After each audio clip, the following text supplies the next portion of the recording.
Okay, let's dive right into this explainer.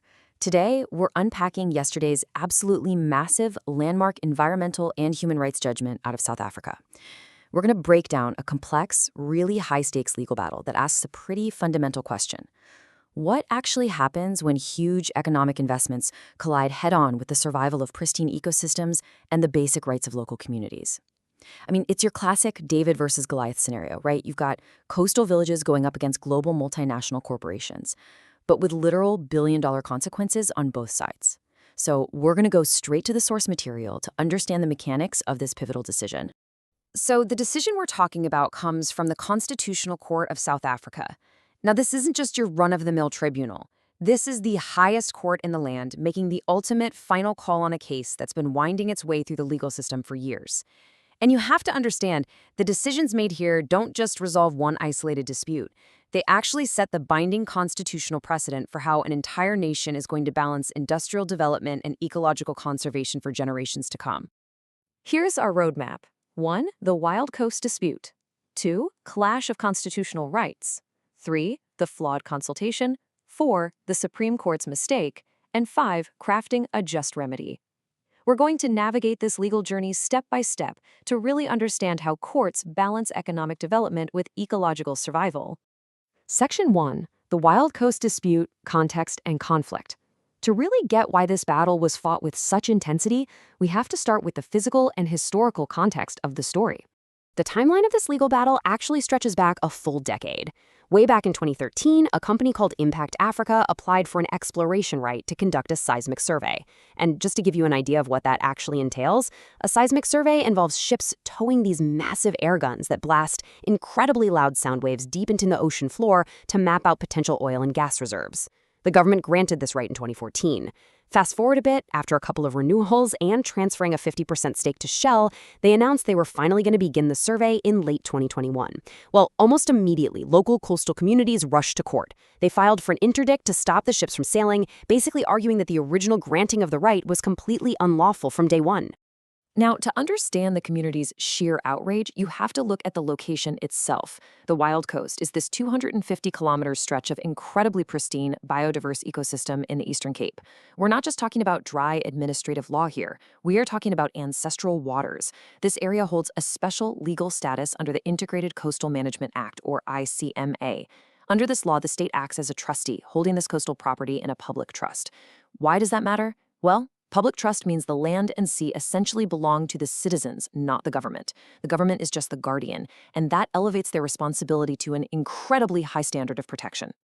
Moving on to Section 2, Clash of Constitutional Rights, the balancing scale. This is where we see the fundamental constitutional tension at the heart of everything. Just listen to this quote from the coastal communities. Some of our ancestors reside in the sea, and our traditional healers and pastors use the sea to heal us and to connect us with God. It really humanizes the legal jargon, doesn't it? For the communities of the Wild Coast, the ocean is intimately bound to their customary practices, their livelihoods, and their identity.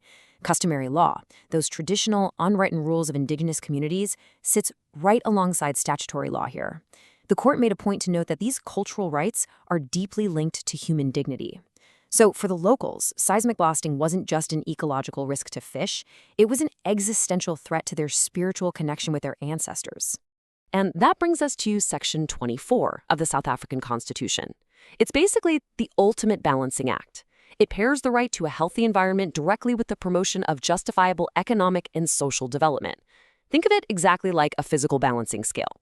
If you pile too much weight on unlimited development, you totally crush the environment side of the scale. But you also can't protect the environment by just ignoring the very real realities of economic needs. The only constitutional way forward is to keep the scale balanced through sustainable development. Neither side gets a free pass to trump the other.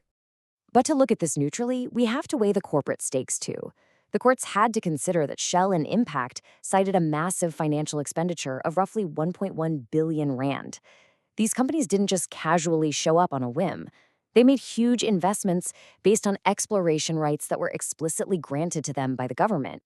That money went into securing specialized vessels, extensive planning, and preliminary research. Any legal remedy that just strips away those rights has severe financial implications that the justice system is required to carefully and objectively evaluate. Furthermore, this local issue actually connects directly to global obligations. State decisions have to be informed by international climate commitments.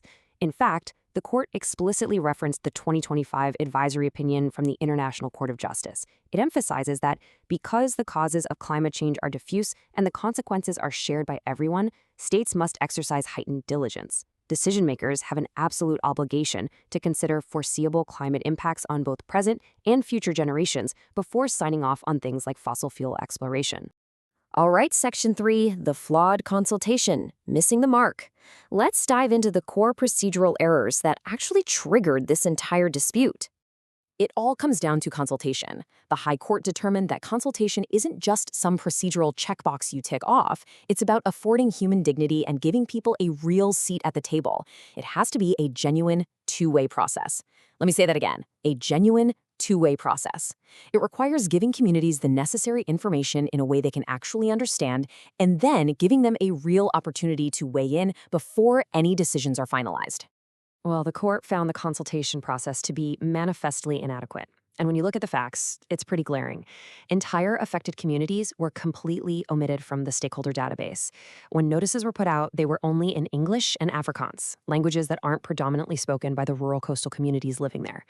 Key traditional monarchs were left out entirely. And incredibly, they distributed a lot of information via websites. For rural communities with limited internet infrastructure, that's completely inaccessible. Beyond the flawed consultation, the original decision-maker also failed to properly weigh environmental risks. Because the scientific experts strongly disagreed on how much harm the blasting would cause to marine life, the court ruled the decision-maker should have invoked the precautionary principle. In environmental law, if there's uncertainty about potential damage, you have to adopt a risk-averse approach. Basically, if you don't know for sure that it's safe, you just shouldn't touch it. Failing to apply that common-sense caution was a massive legal error. Section 4. The Supreme Court's mistake. Spot the problem. Let's look at how the Supreme Court of Appeal tried to fix this mess and why the Constitutional Court had to step in. So initially, the High Court completely threw the exploration right out because of that flawed consultation. But when it went up to the Supreme Court of Appeal, they took a totally different route. They agreed the right was unlawful, but they suspended the invalidity. Essentially, they put the exploration right on life support. They told the companies, hey, you can just conduct a proper public consultation during your upcoming application to renew the right. They were hoping a future process would magically cure the fatal flaws of the past. Well, the Constitutional Court was not having it. They pointed out 3 massive flaws with that logic. First, the governing law, the MPRDA, literally does not provide a mechanism to conduct foundational consultations during a renewal stage. A renewal is just an extension. It's not a do-over. Second, the original decision was flawed for reasons way beyond just consultation, like completely ignoring climate change and coastal protection laws. And finally, you simply cannot use a renewal application today to fix a foundational bedrock defect that happened a decade ago.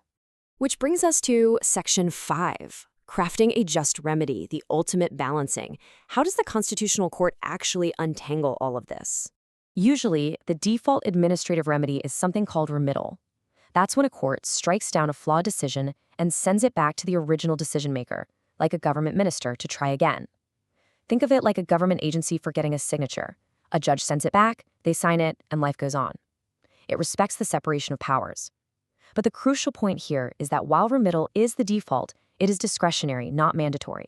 Courts aren't forced to do it if it's going to result in an injustice.